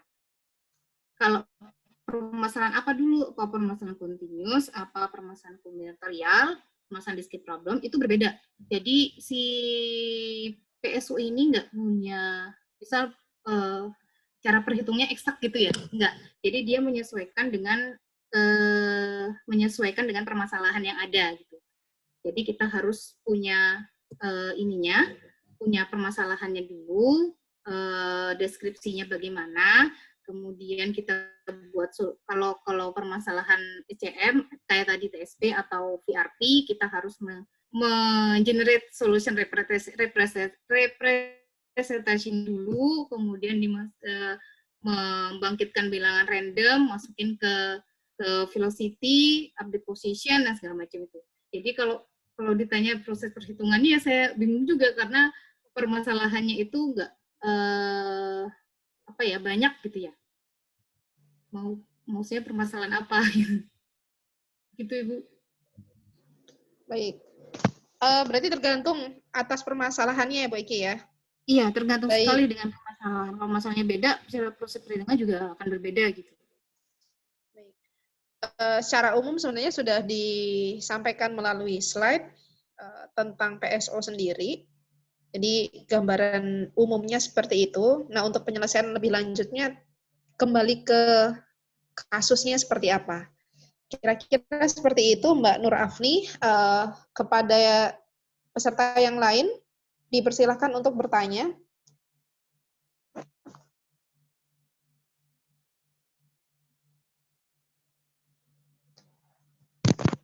Baik, sembari menunggu rekan-rekan yang lain, mungkin saya yang tanya Bu Eki, karena ini topik yang menarik sekali ya. Tadi kan disampaikan bahwa banyak sekali algoritma gitu kan. Nah, ini hal yang dasar sih sebenarnya. Bagaimana kita memilih algoritma yang tepat terkait misalnya kita punya kasus tertentu, bagaimana kita memilih algoritma yang tepat gitu ya. Seperti apa langkah-langkahnya? Terima kasih. Oke. Untuk algoritma di metaheuristik itu kan banyak ya tadi yang di sini ya. Nah, setiap algoritma itu tidak dispesifikan untuk satu permasalahan. Misal PSO untuk VRP atau GA untuk scheduling atau ACO untuk facility location problem. Tidak seperti itu. Jadi masing-masing algoritma tidak spesifik untuk satu masalah. Nah, untuk menguji algoritma mana yang bagus, yang baik untuk kita gunakan untuk menyelesaikan suatu permasalahan, biasa dilakukan testing ya.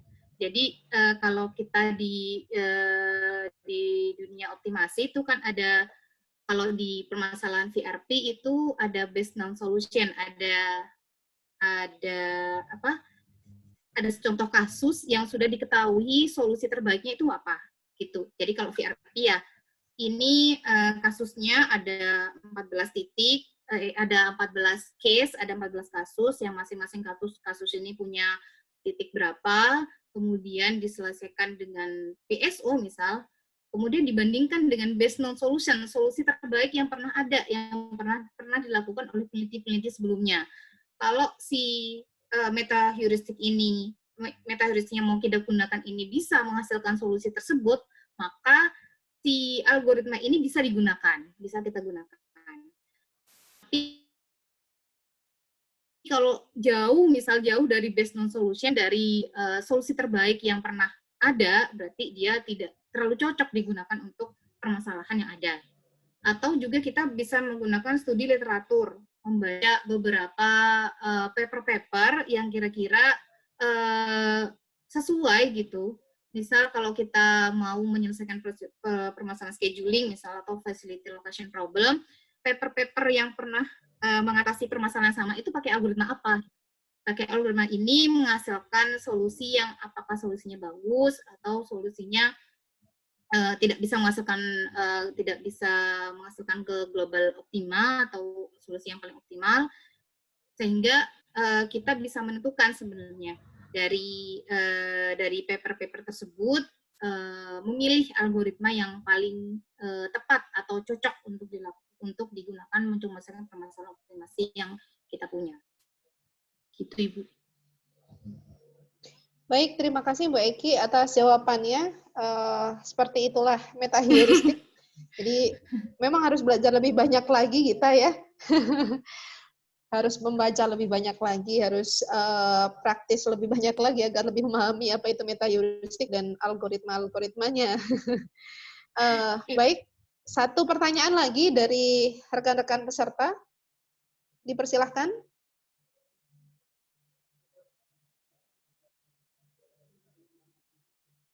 Memang agak susah dipahami sebenarnya.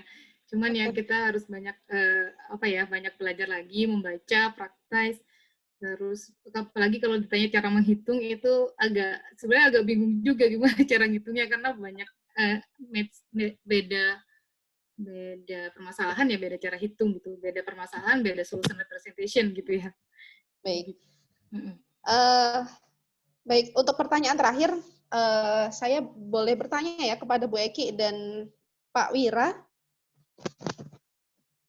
Baik, silakan. Baik, Pak Wira.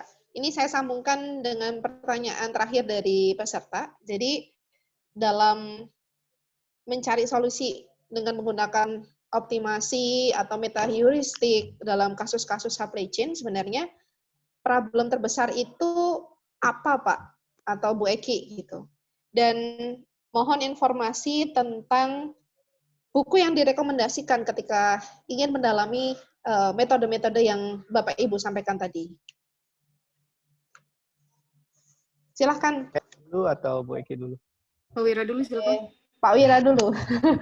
Oke, silakan Pak Wira. Terima kasih Mbak Nurul. Ya, permasalahan terbesar itu, kalau itu kan biasanya satu aja ya. Kalau saya atau beberapa permasalahan gitu, Pak. Nah, kalau gitu lebih gampang. Karena kalau itu susah jawabnya karena masing-masing orang punya permasalahan terbesarnya beda-beda. Ini pengalaman pribadi saya kan beranjaknya dari sarjana komputer begitu. Artinya saya punya background programming yang cukup kuat begitu, dalam arti ya nggak sih kuat biasa aja, tapi at least saya 4 tahun dicekokin coding gitu ya. At least terbiasa, bisa karena terbiasa kan gitu. Jadi bagian itu saya bisa cover. Jadi kalau saya justru waktu itu belajar ini, yang saya struggle adalah membiasakan diri dengan hal-hal baru. Misalkan model matematis yang begitu, apa ini integral, summation, XIJ gitu. Itu struggle-nya di situ waktu itu. Tapi ketika ketemu software-nya, ternyata bisa setelah kita paham modelnya, kita ternyata tinggal dimasukkan ke software, dapat hasilnya gitu ya.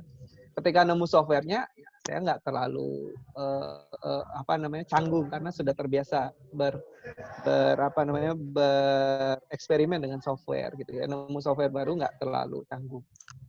Jadi orang beda-beda ya. Tapi ketika saya, ini kan dari teori ya, ketika saya ketemu real project, karena di Taiwan dulu kita sempat ngerjakan beberapa real case project, di Australia juga kita ngerjain project sama industri. Problemnya beda lagi, yaitu bagaimana kita memahami permasalahan di industri itu sebenarnya seperti apa. Karena kan bidang yang dilakukan di lapangan itu bisa jadi berbeda dengan teori yang kita pelajari. Jadi kalau saya boleh list ya, ada 2 domain, sama tools-nya. Jadi kita bisa dulu pakai tools-nya, model matematis, programming, software, itu kita mahir dulu. Ya, teorinya gitu ya, secara teori. Tools itu teori itu tools gitu ya, bagian dari. Yang kedua adalah permasalahannya, problemnya, domainnya. Jadi kalau kita mau pakai tools ini di supply chain problem domain mana dulu? Ngurusin inventory beda lagi, ngurusin rute distribusi beda lagi, ngurusin pricing, nah penentuan harga beda lagi. Nah itu permasalahannya. Memahami permasalahan itu penting. Itu juga problem yang kita harus hadapi, satu faktor yang kita harus solve juga. Di sisi lain kita juga harus punya tools yang kuat juga untuk kita padukan sehingga kita bisa menggunakan pendekatan yang kita inginkan tadi, model optimasi untuk permasalahannya. Jadi 2 itu ya kalau dikategorikan secara umum. Kalau berikutnya literatur buku ya. Ini pengalaman saya pribadi juga untuk memahami supply chain itu. Kalau yang lokal Indonesia, saya pedomannya bukunya Prof. Nyoman, Production to SCM, pengantar supply chain gitu ya, saya lupa bukunya ya. Sekarang udah jilid keempat kalau nggak salah. Kemudian kalau yang dari international untuk supply chain-nya sendiri ada bukunya Chopra namanya. Tuh, Chopra and apalagi ada 3 sekarang. Kemudian kalau untuk matematika programming mungkin belajarnya dari OR dulu ya. Karena base matematika programming adalah bagian dari operation research. Riset operasi, Pak ya? Ya, riset operasional. Operation research, riset operasional. Kalau buku bahasa Indonesia saya belum nemu karena saya belajar operational research waktu di Taiwan awalnya. Itu buku pedoman kita di Taiwan, di Australia kayaknya hampir-hampir semua pakai ini, yaitu bukunya Lieberman, Operation Research gitu judulnya ya kalau nggak salah. Frederick Hillier and Gerald Lieberman. Saya lupa beliau Georgia Tech atau MIT ya. Yang jelas bukunya judulnya Operation Research. Ini umum sekali digunakan. And then untuk kalau menggunakan softwarenya, nah ini udah kembali ke masing-masing. Kalau Anda mau pakai Lingo atau Lindo, ya Anda belajar dari mungkin user guide-nya Lingo, Lindo. Kalau Anda pakai Excel solver, ya itu ada banyak juga tutorial. Kalau Anda pakai, kayak saya belajarnya pakai Ample dan Ciplex atau Gurobi, itu ada juga forum-forum dan tutorialnya. Nah ini udah lebih spesifik. Oke, begitu kira-kira dari saya. Baik, Pak. Jadi selain memudahkan ya, software ini juga punya harus kita pelajari juga gitu sebelum menggunakan, karena menjadi tantangan baru ya, tidak hanya sekedar konsep tapi penggunaan software juga harus dikuasai oleh seorang periset gitu ya, baik mahasiswa, dosen maupun periset yang lain. Terima kasih Pak Wira atas jawabannya. Selanjutnya Bu Eki, dipersilahkan Bu. Baik. Kalau saya karena berangkatnya bukan dari teknik industri ya, berangkatnya dari anak Tekim gitu, kimia nuklir. Jadi untuk ke S2 itu saya lumayan ini juga ya, susah untuk menyesuaikan, apalagi langsung dihadapkan sama operation research gitu ya. Dari awal nggak ngerti apa operation research, langsung ke operation research gitu. Dan waktu di ITS, kebetulan saya masuk ke kelas internasional, jadi buku-buku yang saya pelajari itu semua dalam bahasa Inggris, dan juga proses pembelajaran dengan Prof. Budi, dengan Prof. Nyoman, dengan profesor-profesor di ITS itu menggunakan bahasa Inggris. Jadi kebanyakan literatur yang saya punya itu ya bukunya in English gitu ya. Sama dengan Pak Wira tadi, Operation Research, Lieberman itu dari Pak Budi, dari Profesor Budi. Kalau metaheuristik saya pakai ada bahasa Indonesia juga karena bukunya Prof Budi ya. Ada metaheuristik.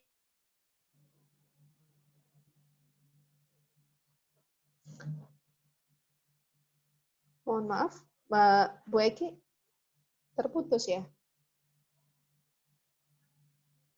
Iya, sepertinya. Bukunya Prof. Budi tadi judulnya Metaheuristic Theory and Application. Itu juga bagus. Betul. Saya juga belajar dari sana kemarin. Dan pastinya bukunya Pak Wira, nanti kita tunggu chapter-nya. Nanti saya share lah kalau memang bisa for free, saya share for free. Kalau enggak ya mau dimaklumi ongkos produksi. Baik, Intinya baik, kan Pak. untuk berbagi. Baik, Pak Wira. Ini kita tunggu Baik. Bu Eki dulu kali. Nah, itu udah Ya, nyambung. baik, baik. Kita tunggu. Oh. Keluar Bu Eki ya. Mungkin ganti koneksi.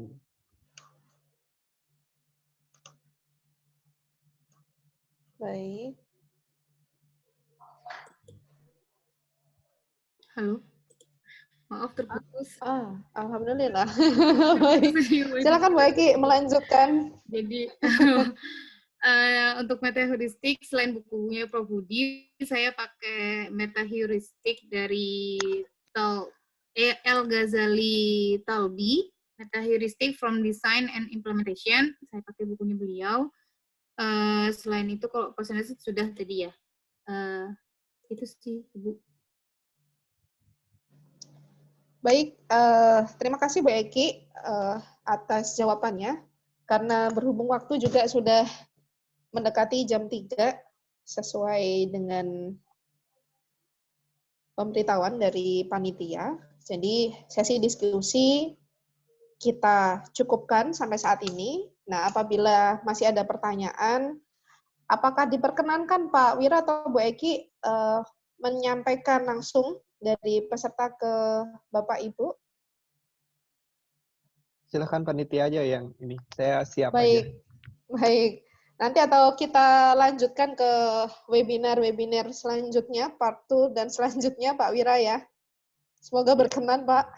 Ya. Baik, untuk sesi diskusi kita cukupkan. Ini saya sampaikan beberapa resume, ringkasan dari materi kita tadi bahwa ada banyak tools, cara dalam menyelesaikan kasus-kasus dalam supply chain. Salah satunya adalah metode matematis, baik optimasi, metaheuristik, dan lain sebagainya, di mana sangat membantu dan lebih akurat, lebih valid gitu ya, untuk menyelesaikan masalah-masalah supply chain. Tapi tetap setiap ada kelebihan, ada juga kekurangan dari masing-masing metode, dan diharapkan kita lebih banyak membaca referensi, membaca buku, dan perkembangan terbaru tentang penelitian-penelitian supply chain, karena beda kasus, beda juga solusinya, beda juga pendekatannya, bisa jadi seperti itu. Nah, untuk sesi terakhir ini, saya sampaikan terima kasih kepada seluruh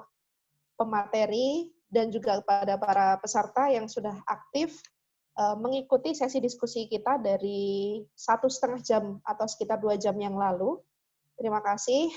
Sekian saya akhiri. Mohon maaf atas setiap kekurangan dari saya selaku moderator. Saya kembalikan ke MC. Baik Ibu, terima kasih. Luar biasa ya dari pemaparan pemateri 1 dan materi 2 dari Pak Wira dan Bu Eki. Selanjutnya ada sepatah atau 2 patah kata atau statement dari Kaprodi Ketua Program Studi Teknik Industri UTS Pak Iksan Adiasa. Dipersilahkan. Oke, terima kasih panitia. Terima kasih Pak Wira dan Bu Eki atas materinya yang disampaikan.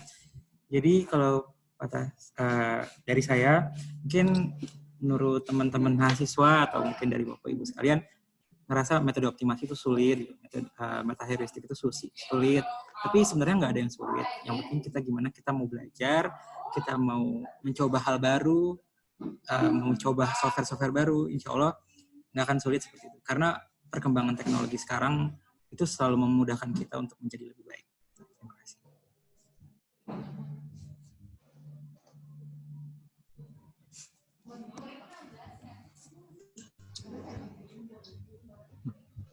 Saya kembalikan ke MC. Ya, terima kasih Pak Iksan Adiasa telah memberikan statementnya. Acara selanjutnya yaitu penyerahan sertifikat untuk pemateri kita yang akan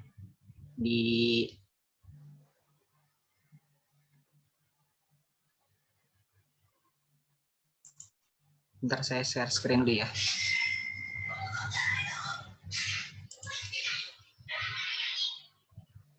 Apa sudah terlihat? Masih proses sepertinya. Sudah. Sip. Terima kasih Pak Wira. Terima kasih. Ini untuk Sertifikatnya Ibu nanti absen lewat link atau bagaimana ya, Mas? Nanti untuk sertifikat peserta nanti akan saya bagikan Pak di grup nanti. Oh, langsung dibagi di grup ya? Iya. Ini hanya untuk menampilkan untuk pemateri. Terima kasih semuanya yang sudah berpartisipasi dalam acara webinar industri model optimasi untuk supply chain management. Terima kasih Pak Wira, terima kasih Bu Eki, terima kasih Pak Aprodi sudah menyempatkan hadir dan sudah berpartisipasi dalam acara kita hari ini. Saya selaku MC ingin memohon maaf apabila ada kekurangan dalam penyampaian atau dalam acara webinar pada hari ini. Saya sebagai MC pamit undur diri. Wassalamualaikum warahmatullahi wabarakatuh. Waalaikumsalam warahmatullahi wabarakatuh. Terima Terima kasih semuanya. Terima kasih Pak, terima kasih. Terima kasih rekan-rekan semuanya. Terima kasih. Terima kasih Bang Jik. Terima kasih. Terima Terima kasih banyak buat materi Pak Wira sama Bu Eki. Ya, terima kasih semuanya yang sudah hadir.